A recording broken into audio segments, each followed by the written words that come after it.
La paz esté con ustedes. Nuevamente tenemos esa alegría y ese gozo de volvernos a encontrar a través de este medio con el fin de seguir creciendo en nuestra fe. La última vez en nuestra cápsula veíamos lo importante que es aprender a entender que la palabra de Dios nos va a ir acompañando en nuestra vida y en nuestro proceso personal, en nuestra vida espiritual. Decíamos que la vida nos va presentando de pronto diferentes circunstancias y que vamos de pronto enfrentándonos con problemas que nos hacen buscar paz, problemas que nos hacen buscar sabiduría para poder resolverlos, o situaciones en las cuales perdemos cosas, perdemos personas, perdemos trabajo, perdemos amigos, y de pronto buscamos palabras de consuelo, o de pronto buscamos palabras de ánimo, o de pronto no sabemos qué hacer ante circunstancias difíciles de nuestra vida, situaciones complicadas, y entonces pues andamos buscando un buen consejo. A veces fíjense que nos pasa que de pronto buscamos como el consejo de otras personas, tal vez amigos que de buena voluntad, con muy buena intención quieren darnos un consejo, pero muchas veces esos consejos están plagados por sus experiencias personales, poco espirituales, poco rectas, y en vez de ayudarnos a componer las cosas, las descomponemos. O a veces la misma mentalidad de las personas va cambiando. Y por ejemplo, yo me encuentro a personas que de pronto ante una situación de infidelidad, inmediatamente dice, pues hazle como yo le hice, ¿verdad? Yo le pagué con la misma moneda, es más, yo le hice peor, porque a mí me lo hizo una vez, yo se la hice más veces. Entonces, son situaciones así que van provocando que las personas nos den consejos según su experiencia, a veces pobre espiritualmente, a veces muy carente de una ética, de una moral y sobre todo de una moral cristiana que va llevándonos sin duda pues a perder el sentido de la gracia, de la santidad, de la buena intención y sobre todo de la rectitud. Y si somos cristianos, pues tenemos que entender que ese tipo de consejos, esa manera de pensar, no va con nuestro pensamiento, con el pensamiento de Jesús. Entonces la palabra de Dios nos va a ir acompañando a lo largo de nuestra vida y siempre va a tener el consejo oportuno, la palabra oportuna, todo lo que vayamos necesitando. Si aprendemos a orar con ella, tenga la certeza de que ahí vamos a encontrar mucha sabiduría para corregir nuestra vida, para alentar nuestra vida, para tener un buen consejo, porque es Dios quien a través de su palabra nos va a ir indicando, nos va a ir acompañando y nos va a ir llevando por donde Él considera que es prudente. Y por eso es importante, ¿verdad?, que vayamos entendiendo esto, este caminar. La última cápsula veíamos que la palabra de Dios nos podía ayudar a educar nuestra fe y a entenderla. Veíamos lo importante que es la certeza, la claridad con la cual tenemos que manejar la persona de Jesús. Porque para nosotros como cristianos, Jesucristo es Dios hecho hombre. Y veíamos cómo la carta a los Colosenses nos daba precisamente este consejo, ¿verdad? De ver cómo Jesús, desde el capítulo 2 de la carta a los Colosenses, capítulo 1, verso 15, veíamos cómo la palabra de Dios nos decía claramente quién es Jesucristo. El día de hoy vamos a tomar otro texto de la carta a los Colosenses, que es el capítulo 2, pero ahora del verso 11 al verso 15. Y vamos a encontrar allí nuevamente una gran enseñanza para nosotros. Se trata de ir viendo cómo la palabra de Dios nos va acompañando en nuestra vida, porque no siempre nos va a reprender, no siempre nos va a castigar, no siempre nos va a amenazar o a sentenciar. La palabra de Dios tiene muchísimos matices y tenemos que ir viendo cómo esa palabra bendita va acompañando nuestra vida. Escuchemos pues este texto de la carta a los Colosenses, capítulo 2, del verso 11 al verso 15, y de ahí sacaremos una enseñanza más para nosotros. Dice así la palabra: en Cristo recibieron una circuncisión no humana, no quirúrgica, que los despojó enteramente del cuerpo carnal. Esta circuncisión de Cristo es el bautismo, en el cual fueron sepultados con Cristo y en él fueron luego resucitados por haber creído en el poder de Dios que lo resucitó de entre los muertos. Ustedes estaban muertos por sus pecados y su misma persona no estaba circuncidada, pero Dios los hizo revivir junto a Cristo, nos perdonó todas nuestras culpas, anuló el comprobante de nuestra deuda. Esos preceptos que nos acusaban los clavó en la cruz y los suprimió.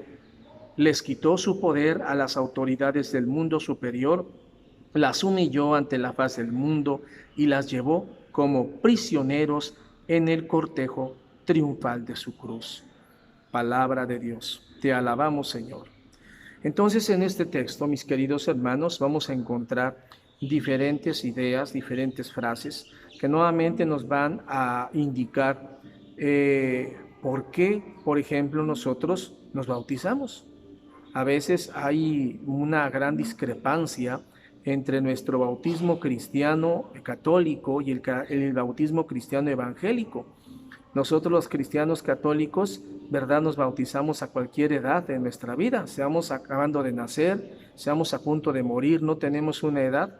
Y precisamente, ¿por qué? Pues porque Jesucristo nunca dio una edad para bautizarnos. No hay en las Sagradas Escrituras una edad en donde se diga hasta los 30 años como se bautizó Jesús. Es cierto que Jesús se bautizó a los 30 años, pero eso nunca lo dijo él, que hasta los 30 años pudiéramos hacer este sacramento. ¿Y por qué? Precisamente porque dice la palabra de Dios, oigan bien, esta circuncisión de Cristo es el bautismo, en el cual fueron sepultados con Cristo y en él fueron luego resucitados por haber creído en el poder de Dios que lo resucitó de entre los muertos. Ustedes estaban muertos por sus pecados y su misma persona no estaba circuncidada, pero Dios los hizo revivir junto a Cristo, nos perdonó de todas nuestras culpas. Entonces, ¿para qué sirve el bautismo? Bueno, una de las razones por las cuales nos dice San Pablo a los Colosenses es que el bautismo nos sirve para perdonar nuestros pecados. Y nosotros tenemos esa fe de que venimos desde el nacimiento, ¿verdad?, contaminados por el pecado original. La desobediencia de nuestros primeros padres se ve reflejada en cada persona que nace. Desde que va creciendo, desde que va teniendo el instinto de defensa, de agresividad, de enojo. ¿No te has fijado que un niño pequeño, un bebé recién nacido, que no le das rápido la mamila, por ejemplo, se enoja, hace su berrinche, incluso se priva? ¿Por qué hace esas cosas? ¿O por qué de pronto el niño que está creciendo le da el manotazo a la mamá o el manotazo al hermanito? ¿Quién le enseñó a ser agresivo? ¿Quién le enseñó a tener esas actitudes así de enojo, de coraje? Pues nos vamos a dar cuenta de que nadie se lo enseñó, sino que esa naturaleza la traemos, ¿verdad?, desde nuestro nacimiento. Esas son las consecuencias del pecado original. Y lo peor que el pecado original nos ha arrojado, pues sin duda la consecuencia máxima es la muerte. Entonces, por eso dice la palabra de Dios, ustedes estaban muertos por sus pecados y su misma persona no estaba circuncidada, pero Dios los hizo revivir junto a Cristo, nos perdonó nuestras culpas gracias al bautismo. Entonces, el bautismo y la circuncisión, por así decirlo, la circuncisión que tenía el mismo efecto, tenía un efecto fuertísimo en la comunidad judía. En el mundo judío la circuncisión era practicada a los hombres con la finalidad de que ellos fueran recibidos como una especie de inscripción dentro de la comunidad judía.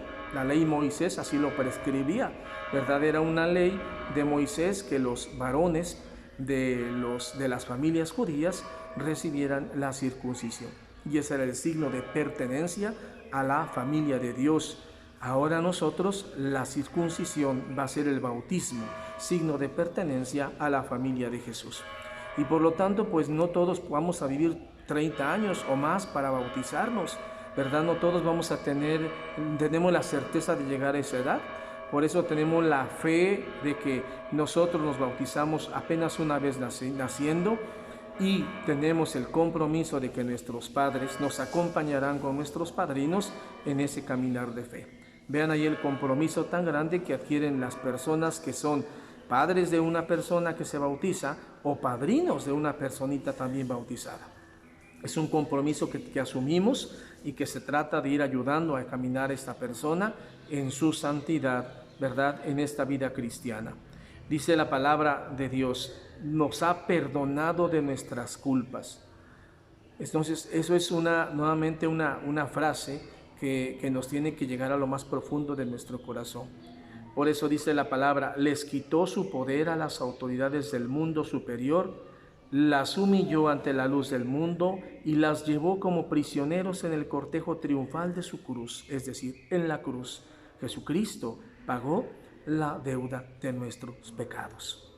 Dice el verso 14, anuló el comprobante de nuestras deudas, ¿verdad?, que nos acusaban, lo clavó en la cruz y lo suprimió.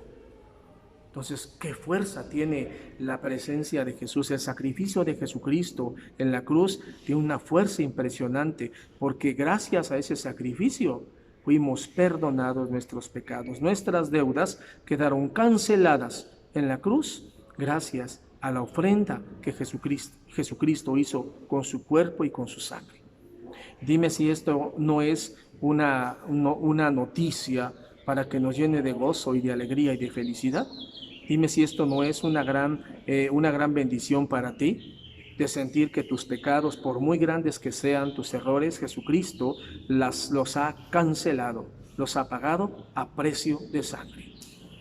Entonces, la palabra de Dios eso nos dice, nos indica a que no sintamos que estamos ante Dios endeudados. Las deudas que teníamos ante Dios, Cristo las ha cancelado en la cruz. Son palabras que tenemos que creer como verdad, pues nos las dice la misma Sagrada Escritura. Así es que, hermanos, con esta alegría y con ese gozo, yo me quedo con un sabor de boca, un sabor espiritual delicioso para mi jornada, para mi día, porque sé que Jesucristo en la cruz canceló todos los pecados de la humanidad. Y quien quiera abrazar ese regalo del perdón, que abra su corazón a Jesús y que se dé esa oportunidad de que Jesucristo siga siendo Salvador en nuestra vida y sobra de salvación siga actuando en nuestra vida.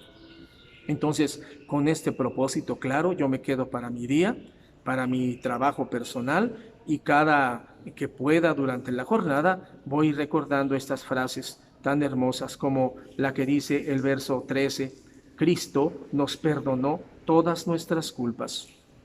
Otra frase que podría subrayar, anuló el comprobante de nuestra deuda.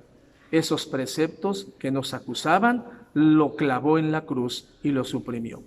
Tú imagínate que ante una deuda que tengas, o que seguramente todos estamos endeudados, que en los bancos, que en tiendas departamentales, o deudas incluso mucho más fuertes, y que alguien llegase y te dijera esas deudas que tú tienes con cierta persona, con cierta persona jurídica, con cierta institución, etcétera, ha sido perdonada, ha sido cancelada, ha sido cubierta.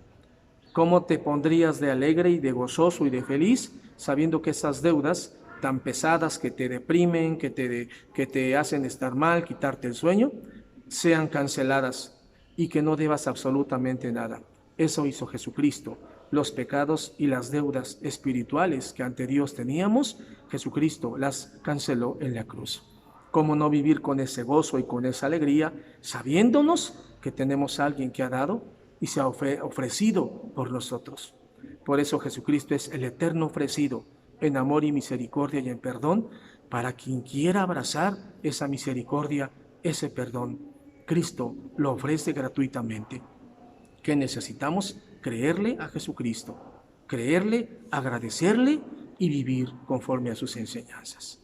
Así es como tenemos que exprimir la palabra de Dios, ir entendiéndola, ¿verdad? Ir comprometiéndonos con ella. ¿Y qué te parece si en esta jornada yo voy a vivir con gozo y alegría y a decir, si Cristo me ha perdonado todo, ¿por qué yo no voy a perdonar las ofensas, los daños y las deudas de los demás? Es así como se crece espiritualmente. Que el Señor nos concede esa gracia de seguir caminando en la fe, queridos hermanos, y les dejo esta tarea. Nos vemos en la próxima cápsula.